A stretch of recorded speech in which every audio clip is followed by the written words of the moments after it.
convite, o Yuri me fez o convite, a irmã Sofia, que Deus abençoe, o pastor da igreja, mais uma vez, pela confiança, que Deus abençoe. Deus abençoe esse grupo de jovens. Minha amiga Silmara, é estreito pegar na frente de Silmara, irmãos. Oh, que Deus te abençoe e te conserve assim, viu? Que Deus abençoe também, irmãos, o meu esposo que me acompanha. Eu casei tem 2 meses, para a glória de Deus. Amém. Ele está ali comigo, que Deus abençoe. E os irmãos também na minha retaguarda. E sem mais demoras, irmãos, 1 Coríntios, capítulo 6, versículo 20, foi a palavra que o Senhor colocou no meu coração para ministrarmos aqui essa noite. Glória a Deus, aleluia. Glória a Deus, glória a Deus, aleluia. 1 Coríntios, capítulo 6, versículo 20. Glória a Deus. Aleluia. Espera Deus, irmãos, aleluia. Devagarzinho a gente chega lá. Sei nem que hora é essa, mas vai dar tudo certo. Esse relógio é bom. Tem um relógio aí que eu tenho dificuldade para mim, viu? Deu certo. Irmãos, 1 Coríntios, capítulo 6, versículo 20. Amém? Amém. Diz-nos assim: porque fostes comprados por bom preço. Glorificai, pois, a Deus no vosso corpo e no vosso espírito, os quais pertencem a Deus. Vamos aqui no capítulo 7, está pertinho, só o versículo 23. Olha a confirmação aqui, ó. Fostes comprados por bom preço. Não vos façais servos dos homens. Amém? Meu Deus. Irmãos, nós sabemos que, nós conhecemos, né, a história de Paulo, ou Saulo, que é o seu nome de origem hebraica. Em Atos nós encontramos a passagem que vai falar de sua conversão. Paulo, assim como a maior parte dos judeus, não acreditava que Jesus ele era o Messias, que Jesus ele era o Cristo. E por isso ele se tornou perseguidor das primeiras comunidades cristãs da época. Em Atos 9 nós vemos que ele está indo em direção a Damasco com o intuito de prender os irmãos que estavam ali. Quando de repente, no meio do caminho, subitamente apareceu uma luz do céu que brilhava em volta dele. E caindo em terra, pois estava a cavalo, ele ouviu uma voz que dizia: Saulo, Saulo, por que me persegues? O próprio Jesus estava ali, tanto que quando ele questiona dizendo: quem és tu, Senhor? Ele responde: eu sou Jesus, a quem tu persegues. A história nós conhecemos, ele fica cego durante 3 dias. E ele, durante esses 3 dias, não comeu e nem bebeu, até que recebesse a visita do discípulo de Jesus chamado Ananias. Ananias, que morava em Damasco, foi informado por intermédio de uma visão pelo próprio Deus acerca da transformação que acontecera com Saulo, e foi enviado até lá para curá-lo daquela cegueira e batizá-lo em nome do Senhor Jesus. Vale ressaltar que Ananias ele ficou meio assim: Senhor, um perseguidor, o Senhor está me mandando ir lá. Mas o Senhor disse para ele: vai, porque este é para mim um vaso escolhido, para levar o meu nome entre os gentios, entre os reis e os filhos de Israel. E aí, já transformado, Paulo agora vai dar início à sua vida de missionário, e ele agora vai apoiar as comunidades cristãs. Ele empreendeu grande peregrinação, levando a palavra de Deus, fundando igrejas e ensinando-os conforme a vontade do Senhor.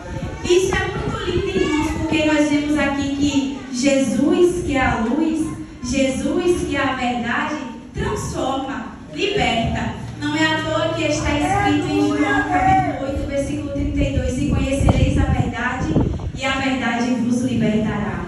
Paulo conheceu a verdade e foi liberto da religiosidade, porque ele até defendia a lei de Moisés. Paulo até acreditava em Deus, mas o problema de Paulo era com Jesus. Mas quando ele cumpre a Jesus, ele entende que Jesus não é um problema, e sim a solução. E aí talvez eu esteja falando com pessoas essa noite que acham que receber Jesus em sua vida é um problema por conta das renúncias que tem que fazer. Mas eu quero te dizer que Jesus ele não é um problema, ele é a solução e ele é a salvação.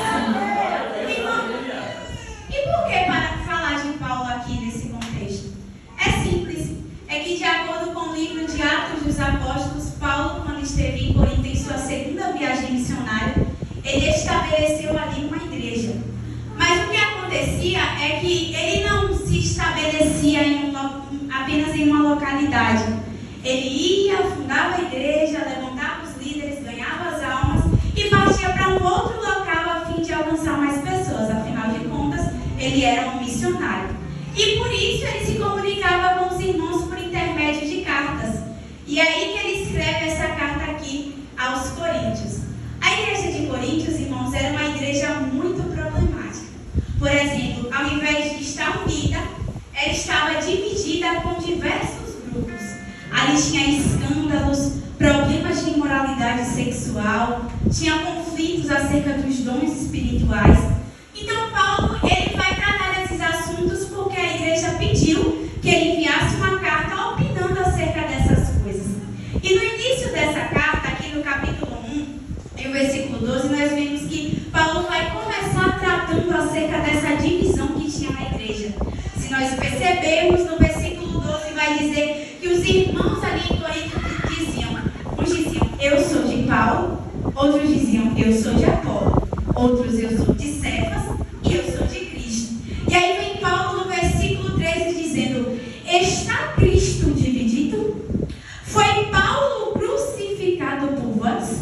É Paulo, em outras palavras, dizendo, ei igreja, quem morreu por você não fui eu. Quem morreu por você não foi Apolo. Quem morreu por você não foi Cefas. Quem morreu por você foi Jesus Cristo na cruz do Calvário. E eu já quero nessa noite dizer para você, irmão, eu já quero dizer nessa noite para você, jovem, que você foi comprado, mas não foi tua mãe que te comprou, até porque ela também foi comprada. Não foi teu avô que te comprou, ele também foi comprado. Não foi o pastor quem nos comprou. Quem nos comprou foi Jesus Cristo na cruz do Calvário. Então a ele toda a honra, toda a glória, todo louvor e adoração. E aí, no capítulo 3, Paulo continua falando acerca desse assunto. E quando chega no versículo 6 do capítulo 3, ele diz assim, eu plantei, Apolo regou, mas Deus deu o crescimento. Observe que primeiro Paulo vai falar assim, ó igreja, quem te comprou, quem te salvou foi Jesus. E agora ele está dizendo que quem dá o crescimento é Deus. Nós sabemos que a Trindade é uma Trindade, os três são só. O Pai, o Filho e o Espírito Santo. O que você quer dizer com isso, irmão? Que o mesmo Senhor que compra é o que dá o seu crescimento. Deus, ele não nos comprou e nos abandonou. Ele continua cuidando de nós. Ele continua fazendo crescer. Ele continua no centro, no controle de todas as coisas. Porque às vezes, Marco, nós compramos algumas coisas e aí de início a gente está todo eufórico, a gente está todo feliz e a gente quer aquela coisa, mas daqui a pouco a gente enjoa e deixa lá. A gente quer mulher mesmo uma roupa, eita, a roupa bonita que eu comprei, eita, que agora, eita, não tira do... Aí daqui a pouco enjoa, deixa lá no canto. Mas Jesus não é assim. Ele nos comprou e ele não nos deixou no canto. Todos os dias ele cuida de mim e ele cuida de você. Jesus, ele continua no controle da sua vida. O Senhor me impulsiona a repetir isso, porque tem gente que acha que Jesus morreu naquela cruz e aí porque passa dificuldade está abandonado. Você não está, não. O mesmo Senhor que te comprou está dando o seu crescimento. E aí, irmãos, Paulo vai tratar agora acerca de um outro problema. É que havia um homem naquela igreja que estava se relacionando com a sua própria madrasta. Nós vimos isso aqui no capítulo 5. E aí, eu só estou contextualizando para os irmãos entenderem. A gente chega lá daqui a pouco. Um homem estava tendo relação com a sua própria madrasta. E aí Paulo fala que aquela igreja era tão orgulhosa ao ponto de saber do que estava acontecendo no meio e nem se entristecer, nem se abater com o pecado. É como se estivesse acontecendo um problema aqui e todo mundo finge de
tinha discussão na igreja entre os irmãos, ao invés deles mesmo resolver o que estava acontecendo, eles iam lá fora para os juízes pagãos resolver o que estava acontecendo entre eles. É como se estivesse acontecendo mais uma vez um problema aqui, e ao invés de ser resolvido aqui dentro, vai lá para fora, envolve gente que nem é crente, e parece que a pessoa vai resolver o problema da igreja. Pelo contrário, só faz escandalizar. É gente que não sabe resolver problema aqui, sai daqui e fica falando mal de pastor para o ímpio. É gente que tem problema com o irmão aqui, aí depois quer que a família se converte, quer que o filho venha para a igreja, quer que o marido venha, mas dentro de casa você não sabe resolver o problema da igreja dentro da igreja. Você leva lá para sua mesa, lá para sua cozinha e ó. E aí Paulo vai dizer para aquela igreja: ei, quando tiver um problema entre vocês, resolvam vocês mesmos, porque aí dentro tem gente que tem sabedoria para resolver. Não leva para quem está lá fora, não. E aqui eu entendo também, sabe o quê? Que nós não precisamos procurar lá fora a solução que já tem aqui dentro para as nossas vidas. Nós não precisamos, jovens, buscar nas drogas a solução que tem aqui dentro para o vazio que existe dentro do nosso coração. Nós não precisamos procurar lá fora as coisas que preenchem aquilo que só o Senhor que está aqui nessa casa, a presença de Deus que está aqui, pode resolver. Não precisa ir lá para fora, não precisa procurar em quem não tem, quem não é fonte, em quem não jorra. Aqui dentro tem, aqui dentro o Senhor fala, aqui dentro o Senhor trabalha, aqui dentro o Senhor liberta, aqui dentro o Senhor trata, aqui dentro tem a solução de tudo. Irmãos, perceba como esse texto nos mostra que em Jesus nós temos plenitude. Observe, Ele nos comprou. Aí, de repente, a gente entende que o mesmo que nos compra é o mesmo que faz crescer. Ó, que cuidado. Aí a gente entende que Ele é tão bom que Ele compra, que Ele cuida. E aí a gente entende também que a gente não precisa ir lá para fora, porque Ele já está aqui dentro já tem sabedoria para resolver questão. No Senhor nós temos plenitude. Ai, irmão, mas o crescimento ali que Paulo estava falando era o crescimento da obra. Irmãos, e a obra? Quem é que faz parte da obra? E é você. Se a obra cresce, nós crescemos. Se a obra floresce, nós florescemos, porque Deus levanta alguém para vir aqui, para liberar a palavra, e a gente não sai daqui da mesma forma. E aí, eu vou voltar para o texto. E eu vou entrar no texto que fizemos menção nessa noite.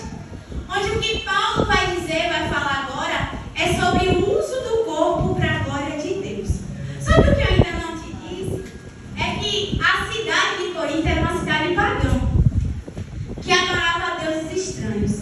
Inclusive lá tinha um templo dedicado a uma deusa chamada Afrodite, tida como a deusa do amor, a deusa da fertilidade.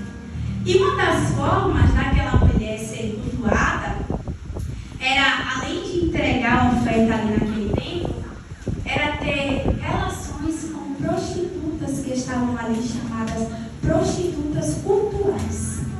A pessoa entregava a oferta e depois se relacionava com aquelas mulheres, como se fosse uma adoração para Afrodite. Só que o problema maior, porque isso aqui já é um grande problema, é que haviam irmãos que haviam se convertido ao Evangelho, que mesmo sendo cristãos agora, continuavam participando dos cultos a Afrodite, comendo de comidas sacrificadas e se prostituindo. E isso é muito sério, porque ao invés daqueles irmãos que haviam se convertido influenciar, eles estavam sendo influenciados.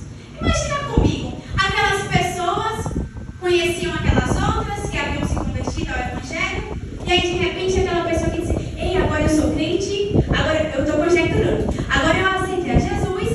Aí daqui a pouco ela está lá no templo, fazendo tudo o que fazia antes, se relacionando com aquelas prostitutas, comendo comida sacrificada. Será que aquelas pessoas iam dar crédito à transformação do Evangelho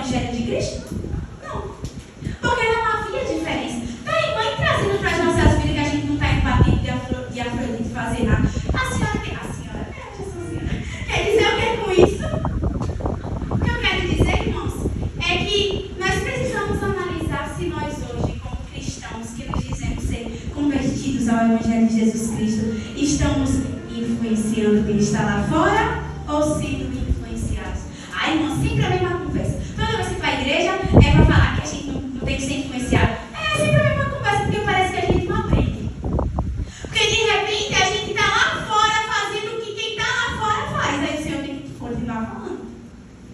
A palavra não mudou. E aí, irmãos, nós precisamos ter muito cuidado, porque nós precisamos influenciar e não ser influenciados por quem está lá fora. E aí, isso chegou ao ouvido de Paulo, e a justificativa que eles tinham era assim, ó: Paulo, mas todas as coisas me são lícitas.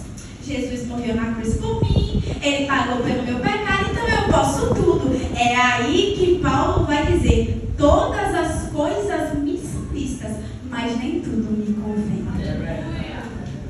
Irmãos, isso aqui é tremendo. Paulo está dizendo: olha, todas as coisas me são lícitas, mas nem tudo me convém. Eu quero que você entenda nessa noite que todos nós fomos comprados, mas nem todo mundo entende que foi comprado e que agora não é o que eu quero.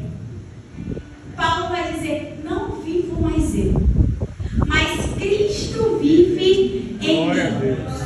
E aí, eu acho interessante porque eles diziam assim: é como se eles estivessem dizendo assim: mas Jesus já pagou. Mas deixa eu te dizer uma coisa: Jesus morreu naquela cruz para que nós fôssemos livres. Mas é livre do pecado, é livre da prostituição, é livre daquilo que causa destruição. Essa é a liberdade. Tem gente que confunde liberdade com libertinagem. E não é assim. O Senhor está dizendo: quando eu morri naquela cruz, foi para você ser livre do pecado. Foi para você ser livre daquilo que te aprisiona, do mal. A nossa irmã falou aqui: o Senhor veio verdadeiramente para que nós fôssemos livres. O laço quebrou e nós escapamos, irmãos. Mas escapamos da condenação eterna. Que comprado é você que diz: a vida é minha, eu faço o que eu quiser. O que aí não tem a ver não mais sobre o Cristo que te comprou.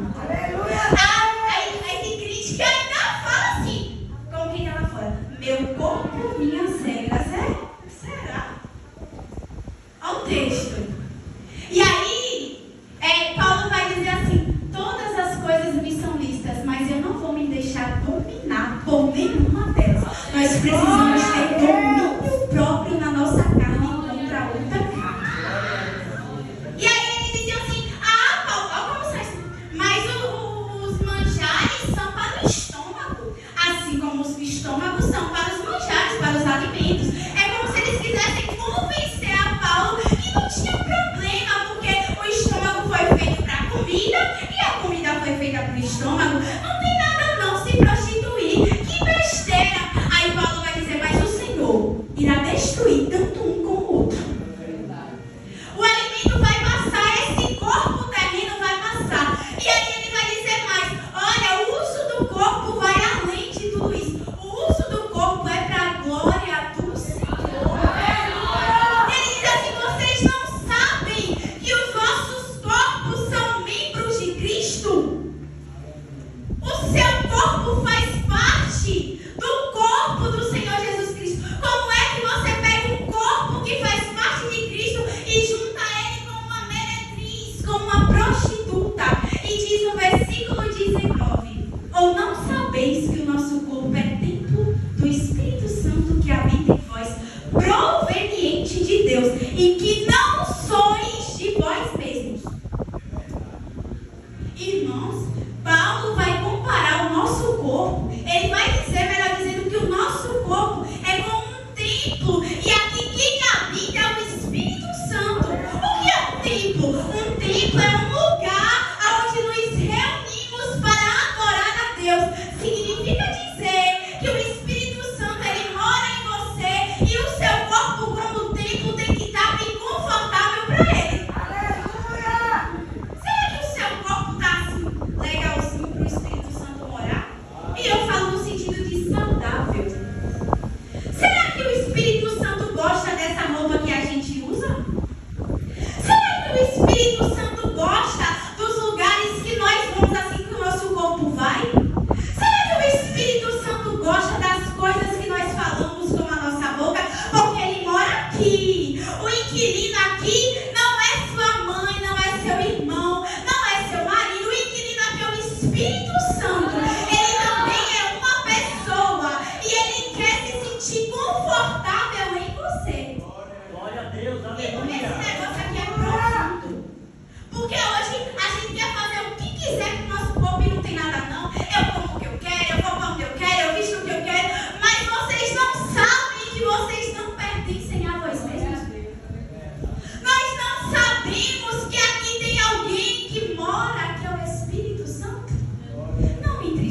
do Espírito Santo de Deus, que é o Comedor. E aí nós precisamos ter cuidado, irmãos, que o nosso corpo esteja assim bem confortável para o Espírito Santo morar. Lembre-se, o seu corpo é um templo. Ó, que profundo. O seu corpo é um templo. E é um templo onde habita um Espírito, que não é qualquer Espírito, é o de Deus. E aí, irmãos, no versículo 20, nós temos aqui porque foste comprado por um preço. Não foi por qualquer coisa. O preço que Jesus pagou foi alto. Foi um preço de sangue. Portanto, glorificai, pois, a Deus no nosso corpo e no nosso espírito, ó, novamente, os quais pertencem a Deus. Nós pertencemos ao Senhor. Tá, irmão, mas por quê? Por que eu fui comprado? Eu vou terminar daqui a pouco. Por que nós fomos comprados? Acontece que lá no início, lá no jardim de Gênesis, o homem havia perdido a comunhão com Deus. E ninguém podia pagar essa dívida. E aí que veio Jesus, o homem perfeito. E pagou a nossa dívida. E assim, ele não fez isso porque ele precisa de nós. Ele fez isso porque ele nos ama. Aleluia. O Senhor nos ama. E aí entra o capítulo 7. E aí Paulo vai dar uns conselhos acerca do casamento. E quando chega no versículo 23, ele trata de novo. Foste comprado por bom preço. Não vos façais servos dos homens. E aqui eu quero encerrar dizendo para você assim: não viva a sua vida para agradar a homens. Não viva a sua vida para agradar a você mesmo, os seus desejos. Viva a sua vida para agradar o Senhor. Irmão, e por que eu não devo me vender? Eu me pergunto, por que você vai se vender? Se tudo que você precisa está aqui na presença de Deus. Sabe, uma das coisas que faz muitos jovens se venderem hoje em dia é a necessidade de aceitação. Aquela coisa de querer ser amado. Sabe, quando vai postar uma foto, tem que ser uma foto que atrai assim, muita curtida, porque eu quero ver que eu tô no status, eu tô na mídia, e eu quero bombar, eu quero ver que as pessoas gostam de mim. E aquela coisa, não, eu tenho que fazer isso na escola, porque se eu não fizer, os meus colegas não vão gostar de mim. Não, porque se eu não fizer isso aqui, o meu amigo vai parar de falar comigo, mas eu quero te dizer nessa noite que você tem o amor ágape. O amor de Deus, que é maior do que qualquer amor que você possa esperar.